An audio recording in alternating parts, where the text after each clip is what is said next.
네, 오늘 함께 나눌 하나님의 말씀은 신약성경 마태복음 25장 14절에서부터 30절까지의 말씀입니다.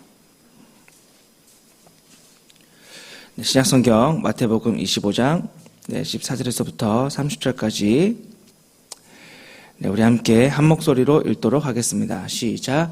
또 어떤 사람이 타국에 갈 때 그 종들을 불러 자기 소유를 맡김과 같으니 각각 그 재능대로 한 사람에게는 금 5달란트를, 한 사람에게는 2달란트를, 한 사람에게는 1달란트를 주고 떠났더니 5달란트 받은 자는 바로 가서 그것으로 장사하여 또 5달란트를 남기고 2달란트 받은 자도 그같이 하여 또 2달란트를 남겼으되 1달란트 받은 자는 가서 땅을 파고 그 주인의 돈을 감추어 두었더니 오랜 후에 그 종들의 주인이 돌아와 그들과 결산할세 5달란트 받은 자는 5달란트를 더 가지고 와서 이르되 주인이여 내게 5달란트를 주셨는데 보소서 내가 또 5달란트를 남겼나이다.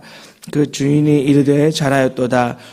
충성된 종아, 내가 적은 일에 충성하였음에 내가 많은 것을 내게 맡기리니 내 주인의 즐거움에 참여할지어다 하고 2달란트 받았던 자도 와서 이르되 주인이여 내게 2달란트를 주셨는데 보소서 내가 또 2달란트를 남겼나이다.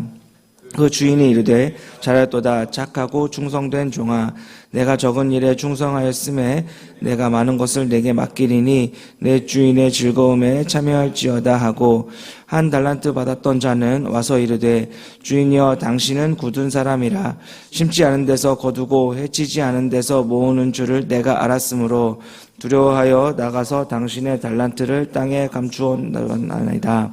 보소서 당신의 것을 가지셨나이다.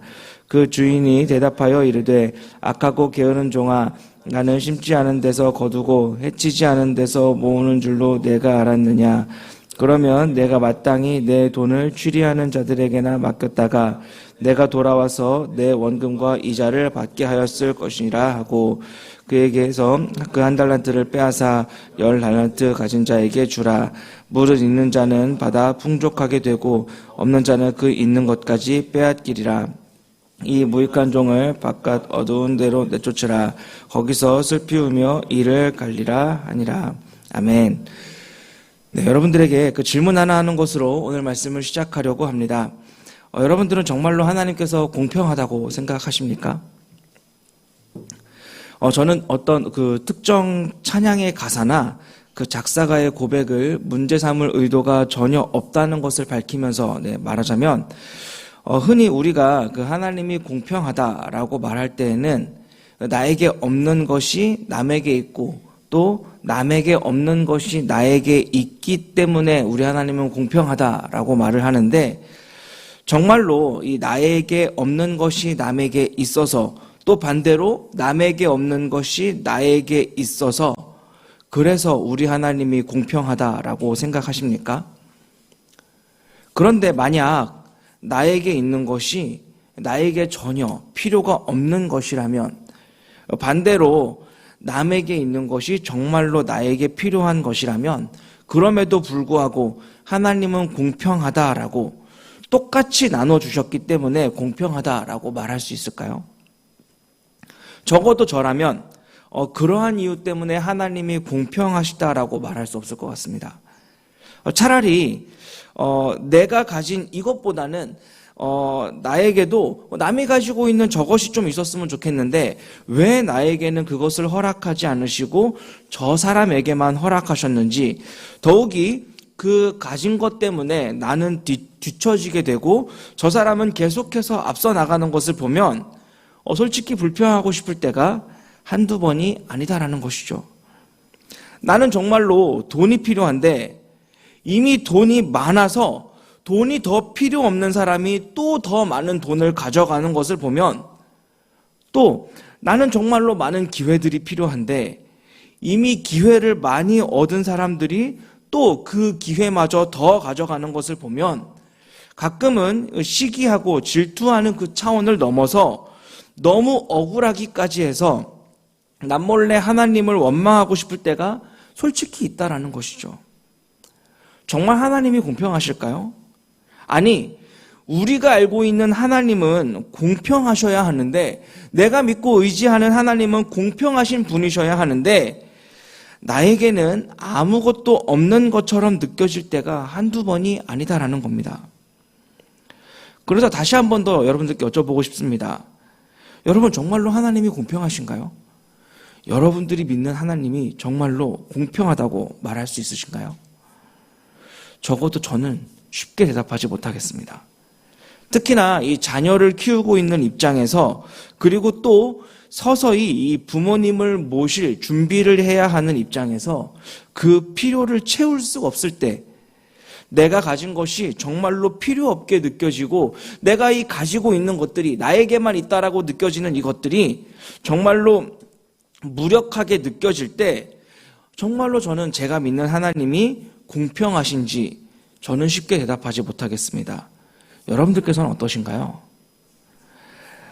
오늘 우리가 읽은 본문 중에, 오늘 우리가 읽은 이 본문은 종들에게 그 능력에 맞게 달란트를 나눠준 이 주인에 대한 우리 예수님의 비유입니다. 저는 오늘 본문을 문맥의 흐름이나 이 저자의 의도가 어떠한 것인지에 대해서는 좀 벗어나서, 저는 이 주인이 정말로 공평한 주인인가, 이 공평하지 못함에서 오는 이 고통과 고난에 대해서 좀 다뤄보려고 합니다. 오늘 본문에서 이 주인이 하나님을 의미한다면, 그리고 앞서 말한 대로 하나님이 공평하시다면 왜 모두에게 똑같이 나눠주시지 않았을까요? 왜 하필 능력대로 주셨을까요? 그리고 그렇게 처음부터 똑같이 나눠줄 마음이 없었다면, 능력대로 차등해서 나눠줄 것이었다면, 저는 처음부터 차라리 5, 2, 하나를 줄 것이 아니라 5, 3, 2를 줬어야 이 주인이 공평하다고 생각합니다. 무슨 말이냐면, 오늘 본문에서 이 종들이 남긴 것을 봤을 때 5 받은 사람은 5을 벌어서 10을 남겼고, 2를 받은 사람은 2를 더 벌어서 4을 남겼습니다. 그리고 이런 계산 방식이라면 하나를 받은 사람은 하나를 더 벌어서 2를 남기게 되는 것입니다. 그러니까 열심히 일해서 무슨 수를 써서라도 걷어들일 수 있는 그 수익의 최대치가 2배를 넘길 수 없다라고 가정을 한다면, 전 이 주인이 공평하기 위해서는 5, 2, 하나가 아니라 5, 3, 2를 줘야 공평하다고 말할 수 있다는 것이죠. 적어도 나보다 많이 받은 사람을 이길 수 있는 가능성이라도 주어져야, 노력하면 이길 수 있는 그 가능성이라도 줘야 공평하다고 말할 수 있지 않을까요? 그러니까 열심히 노력해서 나보다 많이 가진 사람을 앞지를 수 있는 기회와 그 가능성이라도 쥐어줘야 공평하다라는 말입니다. 주인이 5, 2, 하나가 아니라 5, 3, 2를 줘서, 적어도 이 5 가진 사람이 놀고 있을 때 3달란트를 가진 사람이 열심히 노력한 뒤에 6달란트를 모아서 이 5달란트를 가진 사람을 앞지를 수 있어야, 2달란트를 가진 사람이 열심히 노력한 뒤에 4달란트를 모아서 3달란트를 가진 사람을 앞지를 수 있어야, 이 남을 이길 수 있는 기회라도 있어야 공평하다라는 것이죠. 그런데 하필 이 주인은 5, 2, 하나를 주었기 때문에 이 2달란트 가진 사람은 아무리 애를 써도 5달란트 가진 사람을 이길 수 없고, 1달란트 가진 사람은 아무리 뼈 빠지게 애를 써도 절대로 2달란트 가진 사람을 앞지를 수 없습니다. 어쩌면 이 1달란트를 받은 사람이 땅에 묻어둔 이유, 주인을 악한 사람으로 생각한 이유도 여기 있지 않을까 싶습니다. 어차피 못 이기기 때문입니다. 자신은 뼈 빠지게 노력해도 영원히 패배자로 남기 때문에 그렇습니다. 1달란트 받은 사람의 입장에서 이 주인은 불공평한 사람입니다. 처음부터 이길 수 없게 만들었기 때문입니다. 우리가 살고 있는 이 세상이 불공평하다고 느껴지는 이유도 여기에 있다고 저는 생각합니다. 노력하면 다 된다라고 하지만 절대로 우리가 뛰어넘을 수 없는 벽이 있기 때문입니다. 우리와는 그 처음 출발부터가 다른 사람들이 있어서 우리가 아무리 발버둥을 쳐도 결국 그들은 갑이 되고 우리는 을이 되고 마는, 그래서 늘 불안해해야 하고 억울해해야 하는 그 벽이 우리 삶에는 존재하더라라는 말입니다. 자녀를 양육하는 문제에서도 마찬가지입니다. 금수저, 은수저라고 하는 말이 괜히 나온 것이 아닌 것이죠. 전 이건 불공평하다고, 공평하지 않다라고 생각합니다. 흑수저는 절대로 노수저를 이길 수 없고, 노수저는 절대로 은수저를 이길 수 없고, 은수저는 절대로 금수저를 이길 수 없습니다. 이건 공평하지 않은 것입니다. 우리 하나님은 절대로 공평하게 나눠주지 않으셨습니다. 인정하고 싶진 않지만 정말로 다 가진 사람이 있다라는 것이죠. 경제적으로도 여유를 넘어서 풍요로운 사람인데 그 사람이 집안도 좋고 외모도 좋은데 인격까지 좋고 신앙생활도 너무나도 잘해서 정말로 다 가진 사람이 있다라는 말입니다. 그런데 이상한 건 그건 저와 여러분은 아니다라는 것이죠. 뼈 빠지게 일하지만 늘 대출 이자를 걱정해야 합니다. 내 자녀들에게는 모든 것을 다 해주고 싶은데 처음 출발부터 다른 아이들이 있어서 따라갈 수가 없습니다. 회사를 위해서 평생을 일해왔지만 늘 불안해하며 살아야 합니다. 가족을 위해서 내 삶을 다 바쳤지만 늘 외로워야 합니다. 그렇게 평생을 일했는데 더 이상 나에게는 힘이 남아있지 않은데 여전히 생존의 위협을 받습니다. 그러니까 하나님께서는 누군가에게는 많이 주고 누군가에게는 적게 주셨다라는 것이죠. 적어도 우리 하나님은 이 분배에 있어서만큼은 공평하지 않은 분이십니다.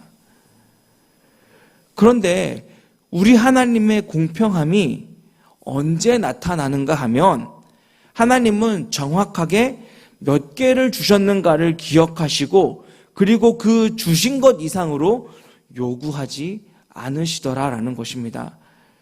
이 허망하고 타락한 세상은 누가 더 많이 가졌는가를 가지고 한 사람의 가치를 결정하려고 하기 때문에 사람들은 서로 경쟁하게 만들고 누가 더 많이 가졌는가 하는 것으로 성공과 실패를 말하게 되었고, 그런 세상에서 좌절과 실패를 우리는 경험하며 살아가고 있지만 적어도 하나님께서는 다섯을 준 사람에게는 다섯을 기대하시고 둘을 준 사람에게는 둘을 기대하실 뿐 더 많은 것을 기대하지 않으신다라는 것이죠.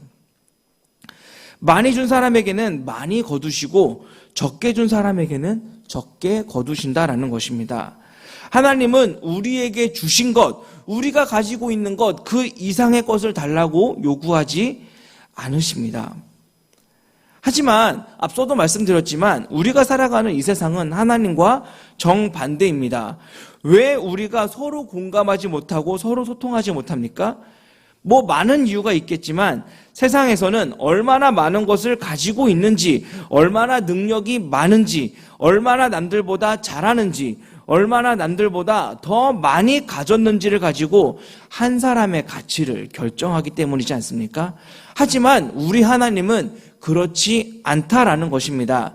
다른 사람들과 비교하여서 그 사람의 가치를 결정하는 것이 이 세상에서는 그 어떤 것보다도 중요한 것입니다. 얼마나 좋은 성과를 냈는가, 얼마나 뛰어난 성적을 냈는가 하는 것이 이 세상에서는 가장 중요하다라는 것이죠. 결과가 어떠한가 하는 것이 이 세상에서는 가장 중요합니다. 그래서 세상 사람들은 남들보다 더 잘하는 것이 중요해서, 남들보다 더 뛰어난 것이 더 중요해서 남들보다 잘할 수만 있다면 수단과 방법을 가리지 않습니다. 남들보다 더 잘할 수만 있다면 그 어떤 것도 중요하지 않습니다. 남들보다 잘할 수 없다면 이 세상에서는 쓸모가 없고 쓸데가 없습니다. 그것은 세상뿐만이 아니죠. 이길 수 없다면 가정에서도 교회에서조차도 초라해지고 위축되어서 그래서 외롭고 그래서 억울하고 그것이 상처가 됨에도 어디에서 말도 못하는 것, 그것이 우리의 지금 실정이지 않습니까? 우리가 느끼는 외로움과 위축됨이 바로 내가 힘이 없다라는 것, 자녀들에게도 부모들에게도 만나는 모든 사람들 앞에서 내가 지금 힘이 없다라고 하는 것, 거기에서부터 오는 것이지 않습니까? 하지만 하나님께는 그렇지 않다는 것입니다. 우리 하나님이 공평한 이유는 얼마나 가졌느냐, 얼마나 잘났느냐, 얼마나 할 줄 아느냐가 아니라 얼마나 좋은 성과를 냈느냐, 얼마나 좋은 성적을 냈느냐가 아니라 하나님께서는 결과가 아니라 이 과정을 보신다라는 것입니다. 이기지 않아도 되는 것이라서, 더 잘하지 않아도 되는 것이라서, 비록 그 나눠준 한 달란트마저도 다 잃어버리더라도 하나님은 나 자체에 집중하고 계셔서 지금 이것을 하나님께서 내게 맡기셨기 때문에, 지금의 내 삶을 하나님께서 나에게 맡기셨기 때문에 최선을 다했느냐, 1등이고 꼴등이고가 중요한 것이 아니라 하나님께서는 그저 내가 중요하시기 때문에, 하나님께서 주신 내 모습 그대로가 중요하기 때문에 그저 내 모습 그대로를 보시고 내 모습 그대로를 받으시기 때문에 우리 하나님이 공평하신 것입니다. 세상은 나를 성과로 평가할지 몰라도, 그래서 내가 가진 것이 무엇이냐로 평가할지 몰라도, 적어도 우리 하나님은 우리에게 주신 것보다 더 좋은 성과 낼 것을 기대하지 않으시고, 또 그것으로 나를, 우리들을 평가하지 않으시기 때문에 공평하십니다. 5달란트 받은 자나 2달란트 받은 자나 주인이 똑같이 내 주인의 즐거움에 참여하라고 하는 것을 보면, 우리 하나님은 그저 우리들의 모습 그대로를 받으셔서 우리가 하나님의 즐거움에 참여하여서 우리들의 그 미약하고 연약한 인생에 함께하길 원하시고 그 과정 중에 함께하길 원하실 뿐이다라는 것입니다. 내 모습 그대로 받으시는 우리 하나님은 공평하신 분이십니다. 분배에 있어서는 공평하지 않으시지만 거둬들이는 것에 있어서 우리 하나님은 공평한 분이십니다. 더 많은 것을 요구하지 않으시는 하나님이 나의 공평한 주인이십니다. 내 모습 그대로를 받으시는 하나님이 우리의 주인이십니다. 이 고백이 지금까지 발버둥 쳐온 우리의 삶에 잠시나마 위로가 되기를 바라고, 이 위로가 앞으로도 발버둥 쳐야 할 우리의 삶에 한 번 더 힘을 낼 수 있는 동기가 되었으면 좋겠습니다. 그리고 제가 한 가지 더 바라는 것이 있다면, 우리의 주인이 그런 분이시라면, 내가 믿는 하나님이 거둬들이는 것에 있어서 공평한 분이시라면, 적어도 우리만큼은, 적어도 이 따스한 교회라고 하는 우리만큼은 서로에게도 그랬으면 좋겠습니다. 작년 그 온가족 수행회 때 그 서로에게 존재 이상의 것을 바라지 않는 공동체가 있다면 그것은 가족이다라고 하는 말을 들었던 기억이 있습니다. 우리의 주인이신 하나님이 우리의 존재 그 이상을 바라지 않으신다면 우리도 서로의 존재만으로 감사할 수 있었으면 좋겠습니다. 서로의 가진 것으로 판단하고 나를 채우기 위해서 서로에게 더 많은 것을 요구하기보다는 서로를 있는 그대로 받아줄 수 있는 공동체가 되었으면 좋겠습니다. 우리가 이 교회에서 상처받는 이유가 다 그것이지 않습니까? 세상에서도 가진 것으로 판단받고 평가받았는데 서로를 사랑한다고 말하고 서로를 가족이라고 말했던 사람들에게 가진 것으로 판단받고 평가받고 요구당해서, 그래서 우리가 이 교회에서도 상처받는 것 아니겠습니까? 서로의 존재만으로 만족할 수 있는 공동체, 그래서 서로의 존재만으로 위로받을 수 있는 공동체, 나 그대로를 받아줘서 하나님의 공평하심을 이 땅에서 체험할 수 있고, 그리고 그것으로 위로받을 수 있는 공동체, 이 마음의 쉼을 얻을 수 있는 공동체가 저는 우리 따스한 교회라고 하는 공동체였으면 좋겠습니다. 네, 우리 함께 찬양하겠습니다.